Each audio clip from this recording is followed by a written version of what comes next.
नमस्कार। मैं रत्ना वोरा अहमदाबाद गुजरात से।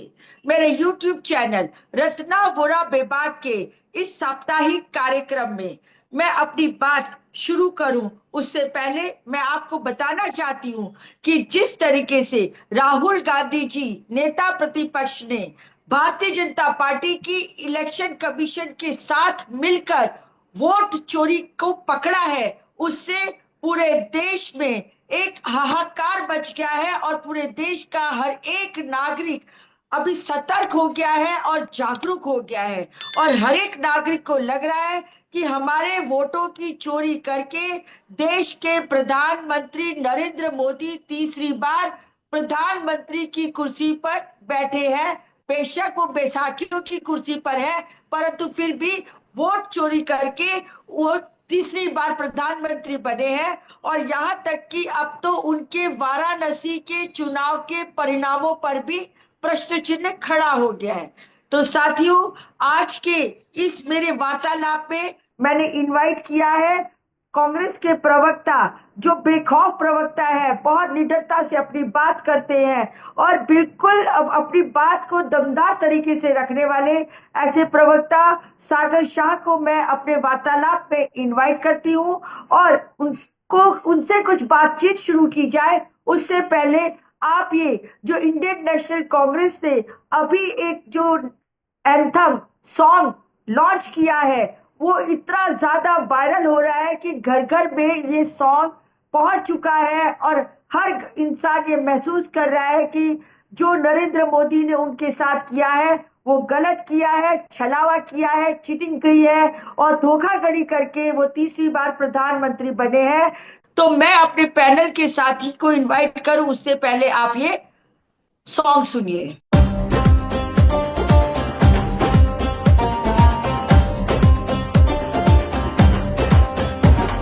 सुनो कहानी चोर की, चोर के सीना चोरी की।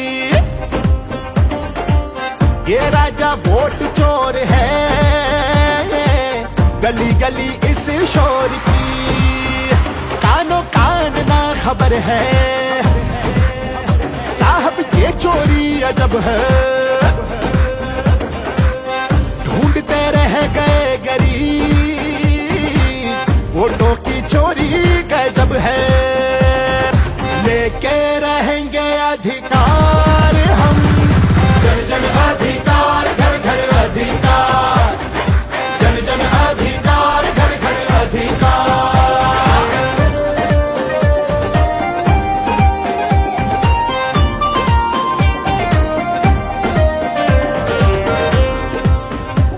अभी वोट का अधिकार गया, गरीबों का सम्मान गया, कमजोरों की पहचान गई, समानता का हक भी गया। अब जो खामोश बैठे ये जाने क्या कर बैठे, बहुत हुई मनमानी कब तक सहते बैठे। लेके रहेंगे अधिकार हम, जन जन अधिकार, घर घर अधिकार। अब बात है अधिकार की, सम्मान के स्वीकार की, लेकर हक ही मानेंगे बात ये पहचान की। कमाई का अधिकार, दवाई का अधिकार, पढ़ाई का अधिकार, न्याय का अधिकार। लेके रहेंगे अधिकार हम, जन जन अधिकार, घर घर अधिकार। वोटर अधिकार यात्रा, वोटर अधिकार यात्रा, जन जन अधिकार,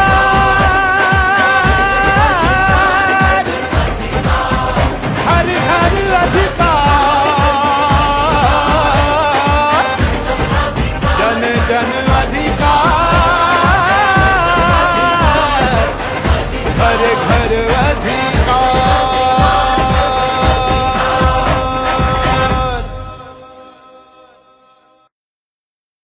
तो सागर जी, आपने सुना किस तरीके से इंडियन नेशनल कांग्रेस ने ये एंथम सॉन्ग लॉन्च किया है। और मैं समझती हूँ कि जब तक ये हमारा वीडियो वायरल होगा उससे पहले तो ये सॉन्ग हर घर में सुना जा चुका होगा और हर किसी को महसूस होगा कि हाँ, राहुल गांधी जी ने जो चोरी पकड़ी है और उस चोरी का असर सभी के ऊपर पड़ा है। तो आप अपनी शुरुआती टिप्पणी इसी सॉन्ग से कीजिए, क्या कहना चाहेंगे?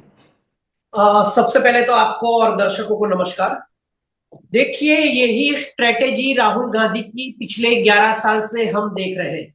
आज राहुल गांधी ने यह साबित कर दिया है कि जो चौकीदार चोर था वो चुनाव आयोग के साथ मिलकर वोट चोरी करके सिर्फ कांग्रेस को नहीं हरा रहा है, विपक्ष को नहीं हरा रहा है, वो देश के 140 करोड़ जिसे मोदी जी खुद मोदी का परिवार कहते हैं उन्हें वो मूर्ख बना रहे हैं। देश के प्रधानमंत्री 78 साल की भारतीय राजनीति का ये पहला प्रधानमंत्री है जो वोट चोरी करके जबरदस्ती बैसाखियों के सहारे तीसरी बार प्रधानमंत्री बनकर बैठा है। और इसीलिए राहुल गांधी नेता प्रतिपक्ष बेखौफ होकर कहते हैं कि प्रधानमंत्री जी, आपकी कॉन्स्टिट्यूएंसी की डिटेल्स भी मुझे दीजिए, मैं आपको सबूतों के साथ चोर प्रधानमंत्री साबित कर दूंगा। और इसीलिए इस बार राहुल गांधी ने और इंडिया गठबंधन ने मिलकर यह नारा दिया है, चौकीदार चोर था, है और अब चौकीदार की चोरी वोट चोरी के ऊपर पकड़ी गई है चुनाव आयोग के साथ। और इसीलिए ये नारा पूरे भारत में गूंजने वाला है कि वोट चोर, गद्दी छोड़। और इसी नारे के साथ इस एंथम को आज 17 तारीख को जब बिहार में वोटर अधिकार यात्रा शुरू हो रही है और इस के रिलीज होने से पहले शुरू भी हो गई होगी और ये नारा पूरे भारत में गूंजने वाला है कि वोटर चोर, गद्दी छोड़। जी जी जी, अब मैं आपसे एक दूसरा सवाल करने जा रही हूँ। उससे पहले मैं आपको बताऊं सागर जी कि भारत जोड़ो यात्रा और भारत जोड़ो न्याय यात्रा करने से पहले आपको ध्यान होगा कि पूरे देश में भारतीय जनता पार्टी अपनी प्रसिद्धि की चरम सीमा पर थी, पराकाष्ठा पर थी। और दूसरी ओर जो कांग्रेस पार्टी है वो कहीं गर्त में, पाताल में धसी हुई थी, कहीं दिख नहीं रही थी, किसी को समझ ही नहीं आ रहा था। और उस समय हमारे बहुत मुश्किल से 55 सांसद ही थे, हमें विरोध पक्ष की भूमिका भी नहीं मिली थी। जहां देखो वहां कांग्रेस का मखौल उड़ाया जाता था। हमारे जो नेता प्रतिपक्ष है जो आज जननायक तरीके से घर घर निकल पड़े हैं, उनका मजाक उड़ाया जाता था। परंतु आपने देखा कि जब राहुल गांधी जी नेता प्रतिपक्ष ने भारत जोड़ो यात्रा और भारत न्याय यात्रा निकाली, उसके बाद तो माहौल एकदम ही बदल गया। और उसके माहौल के बदलते हुए पूरे देश में जो राहुल गांधी जी है नेता प्रतिपक्ष, उनकी छवि एक तरीके से जननायक और महानायक के तौर पर उभर कर आती है। अब इस बीच में आपने देखा कि 7 जुलाई को राहुल गांधी जी ने तथ्यों के साथ, सबूतों के साथ प्रेस कॉन्फ्रेंस करके नरेंद्र मोदी की भारतीय जनता पार्टी की इलेक्शन कमीशन के साथ मिली जुली साठ गांठ करके वोट चोरी को पकड़ी और सबके सामने पेश किया। तो उसके बाद फिर सुप्रीम कोर्ट में आपने देखा कि जब एसआईआर का मुद्दा आया तो अंततः सुप्रीम कोर्ट के आदेशों अनुसार जो 65 लाख लोगों के नाम कमी किए गए थे उनका लिस्ट निकालने के लिए मजबूर होना पड़ा। और 65 लाख लोगों के नाम क्यों कमी किए गए थे उसका भी कारण देने के लिए इलेक्शन कमीशन को मजबूर होना पड़ा। अब जो गोदी मीडिया है या व्हाट्सएप यूनिवर्सिटी है, भारतीय जनता पार्टी का आरटी सेल है या अंधभक्त है, तो उन्होंने सोचा कि चलो छोड़ो, जान छूटी, अब ये मुद्दा बंद हो जाएगा। परंतु नहीं, आपने देखा कि 14 अगस्त को पूरे देश में लोकतंत्र बचाओ मार्च हुआ और पूरे देश के हर एक जिला में कांग्रेस के हेडक्वार्टर्स में सब जगह मशाल रैलियां निकली और उस मशाल रैली की वजह से एक जन आंदोलन, जन क्रांति की शुरुआत हो चुकी, ऐसा लगता है। अब मैं आती हूँ कि जिस तरीके से राहुल गांधी जी ने भारत जोड़ो यात्रा, भारत न्याय यात्रा करने के बाद देश के नागरिकों को जागरूक किया, उसी तरह से आज 17 अगस्त है।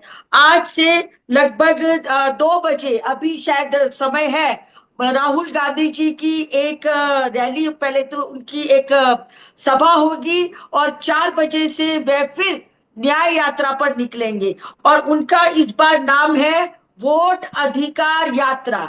वोट अधिकार यात्रा वे 4 बजे से शुरू करेंगे।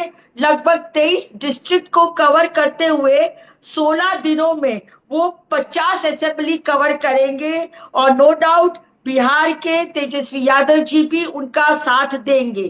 तो इस बात पर आप क्या कहना चाहते हैं कि इसका कितना असर होगा? जी देखिए, मैं आपको बताना चाहता हूं कि पूरे देश में जब 2014 में नरेंद्र मोदी पहली बार जब देश के प्रधानमंत्री बने, तभी से वो जानते थे कि अगर मुझे कोई टक्कर दे सकता है तो मात्र और मात्र नेहरू का खून, इंदिरा गांधी का खून, राजीव गांधी का खून और सोनिया गांधी का खून ही मुझे टक्कर दे सकता है। वो जानते थे कि एकमात्र राहुल गांधी हीरो है। तब वो इतने एजेड भी नहीं थे, वो नए नए आए थे, उनकी उम्र भी 10-11 साल कम थी तब। फिर भी राहुल गांधी में वो जोश और उत्साह पूरे देश को दिखता था। लेकिन इसी डर की वजह से 11 साल तक मीडिया में लाखों करोड़ों रुपए खर्च करके इनकी इमेज को पप्पू बनाया गया। लेकिन राहुल गांधी ना रुके, ना झुके, ना डरे, ना रोए, ना गालियां गिनी और ना ही कभी उनके चेहरे पे आपने कभी कोई ऐसी उदासी देखी। वो हमेशा हंसकर, डटकर और खड़े रहकर सड़क से लेकर संसद तक वो सवाल पूछते रहे सत्ता से। ऐसे विश्व गुरु से, जिसे मार्केटिंग करके विश्व गुरु बनाया गया था, एक शेर को, मतलब एक भेड़िए को खाल पहनाकर शेर बनाया गया। राहुल गांधी ये बिल्कुल जानते थे, क्योंकि उनके परिवार में कितनी पीढ़ियों से इतने सारे प्रधानमंत्री बने। और राहुल गांधी ने इसलिए भारत जोड़ो यात्रा की। वहां पर भी भारत जोड़ो यात्रा को तोड़ने के लिए कितने प्रयत्न किए ये पूरी दुनिया जानती है। लेकिन राहुल गांधी नहीं रुके। उनका घर छीन लिया, सांसद ही छीन ली, लेकिन राहुल गांधी नहीं रुके। और आज देखिए, भारत जोड़ो यात्रा, भारत जोड़ो न्याय यात्रा के बाद ये वोटर अधिकार यात्रा, आप देखिए कि 17 दिनों की ये यात्रा करीबन 1300 किलोमीटर चलने वाले हैं। और पूरा महागठबंधन, जिसमें लेफ्ट है, आरजेडी मतलब तेजस्वी की पार्टी है, और कांग्रेस है। मैं आपको 2 मिनट में छोटी सी उसकी झलक बता देना चाहता हूं। 17 तारीख को रोहतास में, मतलब आज पहले दिन, जबरदस्त मीटिंग होने वाली है, सभा होने वाली है। यहां पर भी शुरू से उनकी जो प्लेन से उनकी जो लैंडिंग है, उसकी परमिशन अभी तक तो नहीं मिली है। लेकिन फिर भी राहुल गांधी ने और हमारे महागठबंधन ने दूसरे प्लान तैयार रखे हैं, क्योंकि ये भारत जोड़ो यात्रा की तरह ही इसी यात्रा को तोड़ने की कोशिश करेंगे। लेकिन अब तो राहुल गांधी इतनी उफान पर है कि अब पूरा देश राहुल गांधी के साथ है। तो 17 तारीख को आज रोहतास में है, 18 तारीख को औरंगाबाद है, 30 तारीख को गया नालंदा है, 20 तारीख को ब्रेक लिया गया है, 21 तारीख को शेखपुरा और लखीसराय है, 22 तारीख को मुंगेर और भागलपुर है, 23 तारीख को कटिहार है, 24 तारीख को पूर्णिया और अररिया है, 25 तारीख को फिर से ब्रेक है, 26 तारीख को सुपौल और मधुबनी, 27 को दरभंगा मुजफ्फरपुर, 18 को सीतामढ़ी और मोतिहारी, 29 को बेतिया गोपालगंज और सिवान, 30 तारीख को छपरा और आरा के बाद 31 तारीख को बिछड़ा, और 1 तारीख को पटना में गांधी मैदान के अंदर जबरदस्त महारैली का आयोजन करके पूरे देश में वोटर अधिकार यात्रा। ये भारत में कांग्रेस भाजपा की लड़ाई नहीं है, ये देश के 140 करोड़ जो परिवार है, जो वोट्स देकर इस देश की जनता को जो अधिकार है उसके लिए प्रधानमंत्री को चुनते हैं, उसके विरोध में ये महारैली होगी।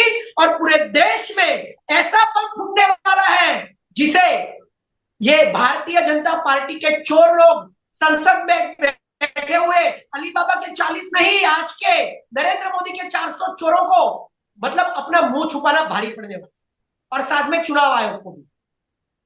जी, मतलब कि आप कहना चाहते हैं कि राहुल गांधी की यात्राओं से जो आंधी चली, वो आंधी रुकने का नाम ही नहीं ले रही है। और उसी राहुल गांधी की यात्राओं की आंधी में भारतीय जनता पार्टी हो, उसका आईटी सेल हो, उसका मतलब व्हाट्सएप यूनिवर्सिटी हो, मोदी मीडिया हो, या फिर उसके अंधभक्त हो, उड़ उड़ के कहीं से कहीं चले गए हैं, परंतु अब उनके पैर जमीन पे टिकने का नाम नहीं ले रहे हैं।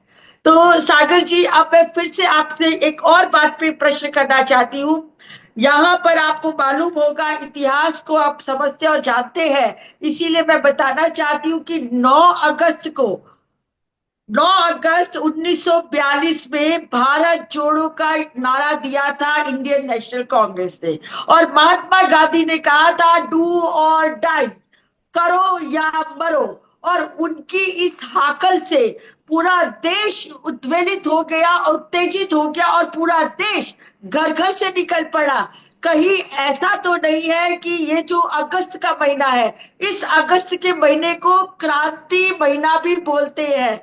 तो इस अगस्त में बड़ी बड़ी क्रांतियां हुई है। तो कहीं ऐसा तो नहीं है कि भारत देश में भी एक नई हवा चलने वाली है, चल चुकी है, और एक नई क्रांति हो जाएगी और हो चुकी है। और उस क्रांति की नींव, नई हवा की नींव राहुल गांधी ने अपनी यात्राओं के तहत रख दी है। तो अब आप क्या कहेंगे कि जो ये अगस्त क्रांति है, उस अगस्त क्रांति का असर देश की सामान्य जनता पर कैसे पड़ेगा, उसके बारे में आप बात कीजिए जी। 1942 में जब भारत छोड़ो आंदोलन किया गया राष्ट्रपिता महात्मा गांधी के द्वारा, तभी यही लोग थे जो राष्ट्रपिता महात्मा गांधी के खिलाफ खड़े थे। भारत छोड़ो आंदोलन को तोड़ने के लिए अंग्रेजों के साथ जुड़े हुए थे, अंग्रेजों के वहां नौकरी करते थे, अंग्रेजों का पेंशन खाते थे, अंग्रेजों की मुखबिरी करते थे, और जिन्हा की मुस्लिम लीग के साथ मिलकर भारत देश के अंदर अलग अलग राज्यों के अंदर अपनी सरकारें बनाकर इन लोगों ने भारत के विभाजन का जो नींव थी, जो बुनियाद थी, वो इन्हीं लोगों ने तब रखी थी। और देश के तिरंगे को मनहूस बताकर 50 सालों तक देश के तिरंगों को इन लोगों ने फहराया नहीं था।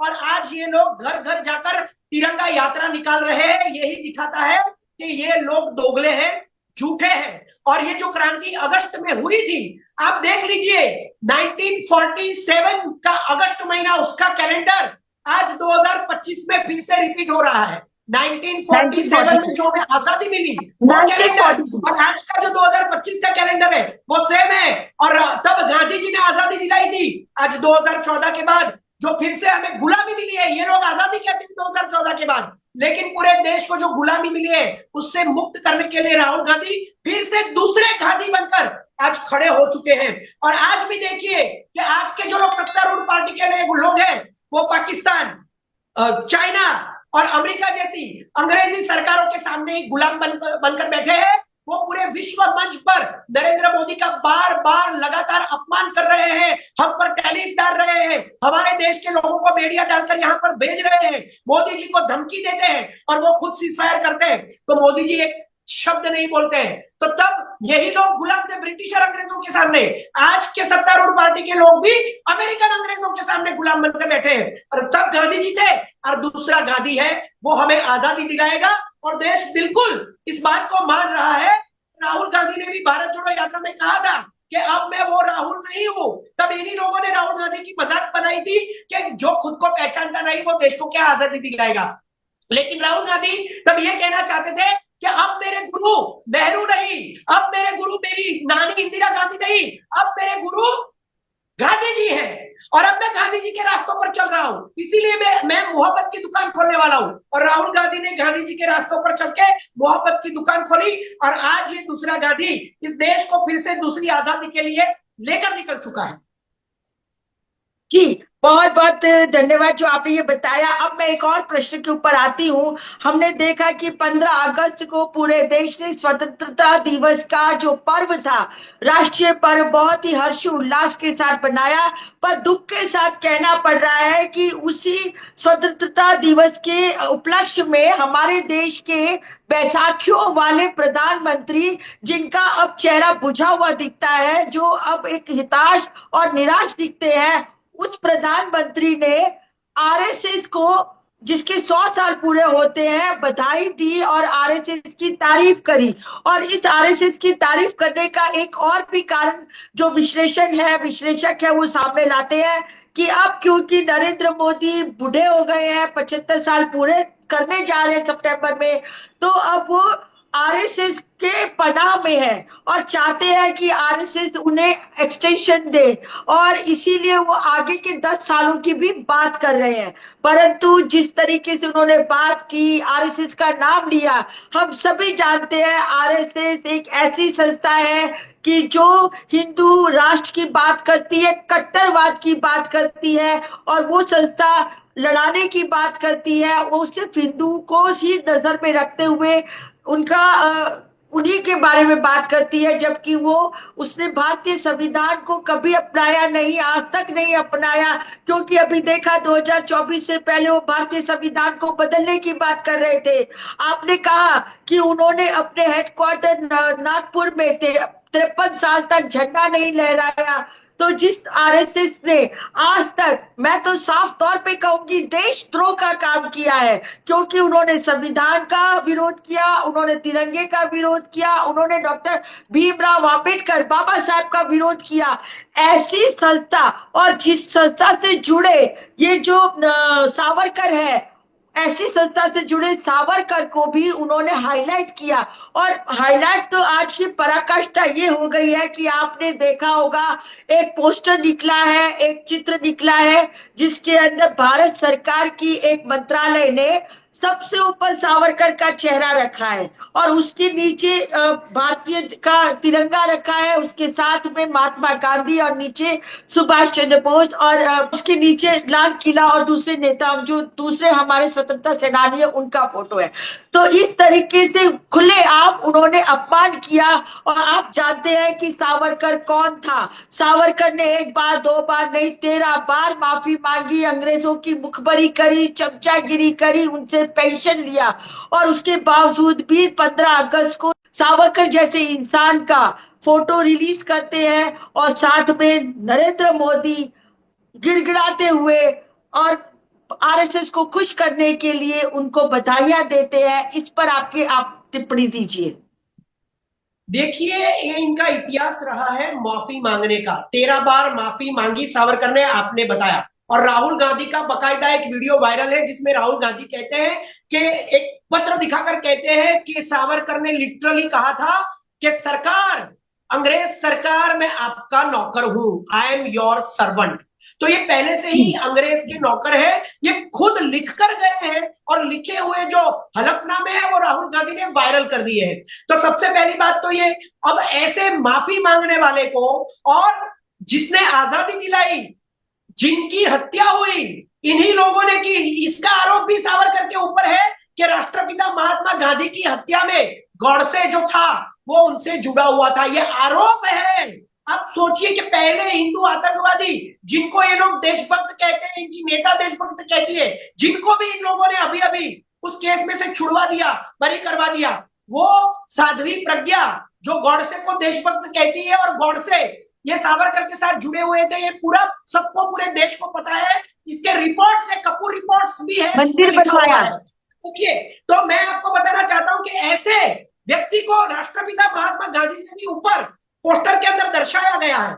ये कितना शर्मनाक काम देश के प्रधानमंत्री ने किया है। तो इसकी तो मतलब इतनी, मतलब आप सोच नहीं सकते कि ये क्या मानसिकता लेकर इस देश के अंदर प्रधानमंत्री बने हैं। पूरी दुनिया के सामने दिखा रहे हैं कि जिसकी हत्या जिसने करवाई, मैं उसे, उस राष्ट्रपिता से भी महान मानता हूं। जैसे मोदी जी को आदत है वो खुद का फोटो और खुद का पोस्टर भगवान श्री राम से भी बड़ा बनवाते हैं, तो ये इनकी मानसिकता है। ये भगवान को भी नहीं मानते हैं, तो भाई गांधी जी को कैसे मानेंगे। तो ये पहली बात हुई।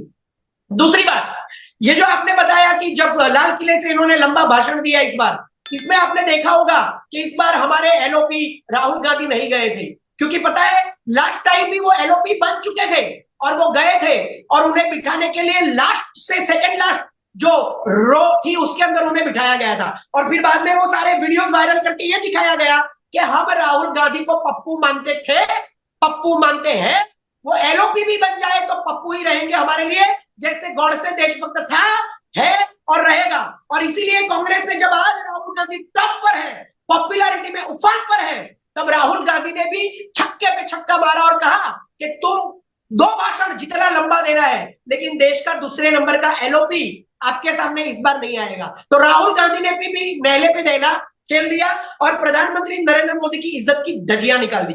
तीसरी बात मैं बताना चाहता हूं, आरएसएस खुद आज इनसे नाराज है। आरएसएस चाहता है कि 75 साल का नियम वो माने और रिटायर हो जाए, लेकिन मोदी जी ने आरएसएस को एनजीओ बोला कि ये सबसे दुनिया की सबसे बड़ी एनजीओ है। तो पवन खेड़ा ने प्रेस कॉन्फ्रेंस करके बोला अगर ये एनजीओ है तो रजिस्टर होनी चाहिए। एनजीओ रजिस्टर होती है, क्या तुम्हारी संस्था रजिस्टर है? क्या तुम्हारी संस्था के कार्यकर्ता रजिस्टर है? क्या उनके नाम लिखे हुए कहीं कि ये आरएसएस के कार्यकर्ता थे? तो पवन खेड़ा ने उनकी इज्जत की धज्जियां निकाल दी। और देखिए मोदी जी को फिर भी राष्ट्रपिता महात्मा गांधी के समाधि पर जाकर फूल रखने पड़े, गांधी जी की तारीफ करनी पड़ी, नेहरू जी की तारीफ करनी पड़ी, और जिसे राहुल गांधी बार बार कहते थे कि ये जीएसटी गब्बर टैक्स है, उसे भी फिर से बोलना पड़ा कि हम गिफ्ट देने जा रहे हैं दिवाली में देश के लोगों को, जीएसटी में सुधारे करके, जीएसटी में रिफॉर्म्स करके। तो ये नरेंद्र मोदी की डिक्लाइन स्टेट है। ये नरेंद्र मोदी मतलब पूरी तरह से गिर चुके हैं, घिर चुके हैं, चोर साबित हो चुके हैं। उनके पास कोई आराम नहीं है कि आज वो अपने बचाव में कुछ कह सके। इसीलिए देश के प्रधानमंत्री को इतना लंबा भाषण देने के बाद भी ऐसे ऐसे लोगों की तारीफ करनी पड़ती है कि आप मुझे सपोर्ट कीजिए। लेकिन मैं आपको लास्ट में बता देना चाहता हूं कि आज नीतीश जी जो इनके साथ चुनाव लड़ रहे हैं, उनके नेता बोल रहे हैं कि हमारे साथ अगर शिंदेगिरी की तो हम तेजस्वी के साथ परिणाम के बाद सरकार बना सकते हैं। नायडू जी तेलंगाना के चीफ मिनिस्टर के साथ जुड़े हुए हैं और थ्रू राहुल गांधी वो भी इशारा दे रहे हैं कि अगर सही नहीं हुआ और एसआईआर की तरह हमारे तेलंगाना में भी ऐसा कुछ हुआ तो हम इंडिया गठबंधन को ज्वाइन कर सकते हैं। जयंत आरएलडी वाले भी सोच रहे हैं। चिराग पासवान ने तो करीबन करीबन बोल दिया है कि अब मैं हनुमान नरेंद्र मोदी जी का नहीं रहने वाला हूं। और इसके साथ साथ वो पूर्व राष्ट्रपति ज्ञानी जैल सिंह थे, उनका पौत्र भी कांग्रेस में जुड़ चुका है। और मैं आपको एक बात बता देना चाहता हूं कि इन लोगों ने बॉलीवुड को भी मजबूर कर दिया है इस तरह से फिल्में बनाने के लिए, जिनकी फिल्म वो फिर से एक वायलेंट फिल्म आ रही है देश को तोड़ने वाली, द बंगाल फाइल्स, विवेक अग्निहोत्री जो बना रहा है, उसकी भी इज्जत की धजिया बंगाल में कल उड़ गई। ममता बनर्जी ने उसका ट्रेलर लॉन्च नहीं होने दिया। और जॉन अब्राहम जैसे एक्टर आज बोल रहे हैं कि इस देश के अंदर जो इस देश की जनता छावा या फिर कश्मीर फाइल्स या फिर केरला स्टोरी जैसी फिल्में देख रहे हैं, ये देश को तोड़ने का काम करेंगे। तो ऐसी फिल्में मैं मेरी जिंदगी में कभी नहीं बनाऊंगा। तो बॉलीवुड के लोग भी आज आवाज उठा रहे हैं, आरएसएस के लोग भी आज आवाज उठा रहे हैं। इंटरनेशनल लेवल मंच पर अलास्का में जब अभी मीटिंग हुई पुतिन और ट्रंप की, वहां फिर से ट्रंप ने मोदी जी का अपमान किया है। तो इंटरनेशनल लेवल पर भी इनकी इज्जत की धज्जियां उड़ रही है, इनकी अपनी बैसाखियां इनको विरोध में खड़ी है। और आज देश की जनता भी राहुल गांधी के साथ वोटर अधिकार यात्रा में जुड़ रही है। तो ये आज का पूरा चित्र है, 11 साल की फिल्म का पूरा क्लाइमैक्स अब होने जा रहा है। मुझे ऐसा लग रहा है, प्रतीत हो रहा है। जी, अब सागर जी, जैसा कि अभी हम चर्चा कर रहे थे कि प्रधानमंत्री नरेंद्र मोदी ने आरएसएस को एनजीओ कहा, मतलब, और उसका फिर पवन खेड़ा जी ने, कांग्रेस के जो मुख्य प्रवक्ता है ऑल इंडिया के, उन्होंने उसको स्पष्टीकरण भी कहा कि भी अगर एनजीओ है तो वो क्या मतलब रजिस्टर्ड है, और उसका भी खुलासा वो नहीं दे पाए हैं। इसी तरह मैं अभी आज सुबह ही एक वीडियो देख रही थी तो मुझे थोड़ा हंसी भी आया, और मुझे लगा कि देखिए ये किस तरह का हमारा अनपढ़ प्रधानमंत्री है, जो एआई है, आर्टिफिशियल इंटेलिजेंस, एआई को बोलते हैं कि अमेरिका और इंडिया। आप समझिए कि ये इंसान का मतलब आईक्यू कहाँ किस लेवल पे है। मतलब जो एक बोलते हैं ना कि एक साधारण पढ़ा लिखा इंसान भी समझता है कि एआई मतलब आर्टिफिशियल इंटेलिजेंस। और उसी के साथ में राहुल गांधी जी का वीडियो भी अंदर वायरल हुआ है। मैं इस वीडियो के डिस्क्रिप्शन में वो लिंक दूंगी तो सबको पता चलेगा कि किस तरीके से हमारा अनपढ़ और एकदम झूठा प्रधानमंत्री बन के बैठा है। वैसे भी उसने दिल्ली यूनिवर्सिटी से एंटायर पॉलिटिकल में जो मास्टर डिग्री ली है, तो मुझे तो पता नहीं, क्योंकि मैं खुद दिल्ली यूनिवर्सिटी की प्रोडक्ट हूँ और मैंने पॉलिटिकल साइंस में ही अपना ग्रेजुएशन किया है। तो हमारे समय में या हमारे पहले भी एंटायर पॉलिटिक्स तो कुछ था ही नहीं। खैर, अब उनकी तो जन्म तारीख के ऊपर भी मतलब झूठ फैला हुआ है। ये इंसान तो झूठ का पुलिंदा है ही, साथ साथ में अपने बुद्धि का प्रदर्शन भी वो बार बार करते रहते हैं। और इसी बुद्धि के प्रदर्शन के तहत ही उन्होंने आरएसएस को एनजीओ कह दिया। अब इसके ऊपर आप अपनी अंतिम टिप्पणी दीजिए, फिर हम ये कार्यक्रम यहाँ समाप्त करेंगे। देखिए, मोदी जी है ना, उनकी दिमागी हालत को ये लोग, इनके नेता बार बार कहते हैं कि राहुल गांधी को अपनी दिमागी हालत को चेक करवाना चाहिए, इनके दिमाग की चीप निकल चुकी है, ये बार बार कहते हैं। लेकिन पिछले 11 साल में नरेंद्र मोदी ने ऐसे ऐसे उदाहरण दिए हैं कि मैं अगर लिखने बैठ जाऊं तो पूरी किताब लिखी जाए, इतने उदाहरण है। ये 1940 1980 1987 में कहते थे। मैं आपकी बात को बस एक बीट पे काटती हूँ, कहती हूँ क्या ये सठिया तो नहीं गए हैं? हमारे मतलब हिंदी में कहा जाता है कि 60 के बाद इंसान सठिया जाता है। तो वो बताइए कैसा लग रहा है आपको? सठिया जाना मतलब थोड़ा सा हिल जाना, लेकिन ये तो पूरा स्क्रू ढीला, ये तो उम्र पूरा के स्क्रू हिसाब से। ढीला हो चुका है। ये तो पूरा जी। स्क्रू ढीला हो चुका है।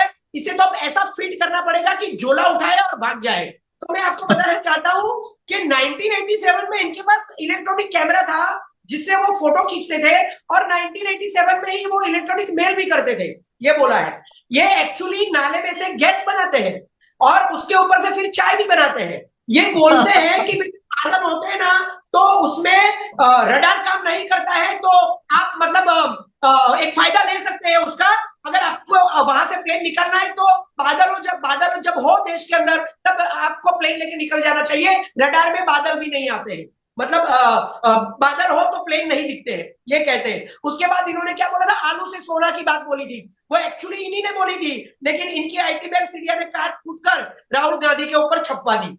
उसके बाद नरेंद्र मोदी जी कहते हैं कि मुझे तो देश के 600 करोड़ लोग वोट्स देते हैं। नरेंद्र मोदी जी कहते हैं कि भाई देखो, कनाडा और भारत का जो रिश्ता है वो A+B² जैसा है। जैसा आपने कहा कि AI मतलब अमेरिका और इंडिया, वैसे ही पहले कनाडा में भी बोल चुके हैं कि A+B² जब उसका आप विस्तरण करते हैं तो A² + 2AB + B² आता है। तो ये जो 2AB एक्स्ट्रा है ना भाई, ये है भारत और कनाडा का रिलेशन। कहां से आता है? और देखिए आज कनाडा के साथ रिश्ते कैसे हो गए। कनाडा आरोप लगा रहा है कि हमारे देश के नागरिकों की हत्या में आपके राष्ट्रीय सुरक्षा सलाहकार का हाथ है। और अमेरिका और AI की बात की तो देखिए अमेरिका के साथ कैसे रिश्ते हो गए। ट्रंप कहते हैं कि मैंने मोदी को धमकाया, ट्रंप कहता है कि मैंने सीज फायर करवाया, ट्रंप 35 बार अपमान करता है। अलास्का में अभी लास्ट मीटिंग हुई पुतिन के साथ, वहां पर भी ट्रंप ने बोला कि मैंने मोदी जी को धमका कर सीज फायर किया, और मैंने मोदी जी को बोला है कि अब रूस में वो ऑयल भी ना खरीदे। सोचिए, पुतिन के सामने बोलते हैं और मोदी जी चुप है। तो मोदी जी कॉमेडी है, मोदी जी कनिंग है, और फिर वो रोने भी लगते हैं, फिर वो गालियां भी गिनने लगते हैं। और संसद में अगर मस्ती में राहुल गांधी कभी एक आंख मारते, जवानी में 40 साल के थे तब राहुल गांधी, और 45 या 48 साल के, तब मोदी जी 70 साल की उम्र में करके राहुल गांधी को कॉपी करके 10 बार आंख मारते। तो ये कॉमेडी है, ये कनिंग है, ये कूटनीति है। इनके कोई पहचान नहीं सकता एक ऐसे प्रधानमंत्री को। इस देश की जनता ने, मोदी के परिवार ने चुना है, लेकिन अब देश की जनता भी आज पछता रही। जी, बस अब हम अपना कार्यक्रम यही समाप्त करने जा रहे हैं। मैं आशा रखती हूँ कि मेरे दर्शकों को ये वार्तालाप बहुत ही रुचिकर लगा होगा, और यदि आपको ये मेरा वीडियो और ये वार्तालाप पसंद आया हो तो मेरे YouTube चैनल रत्ना वोरा बेबाक को सब्सक्राइब कीजिए, ज्यादा से ज्यादा शेयर कीजिए, ज्यादा से ज्यादा लाइक कीजिए। मैं फिर मिलूंगी किसी और मेहमान के साथ, या फिर से दोबारा सागर शाह जी के साथ मेरे दूसरे साप्ताहिक कार्यक्रम में। तब तक के लिए आप मुझे और सागर शाह जी को अनुमति दीजिए। नमस्कार।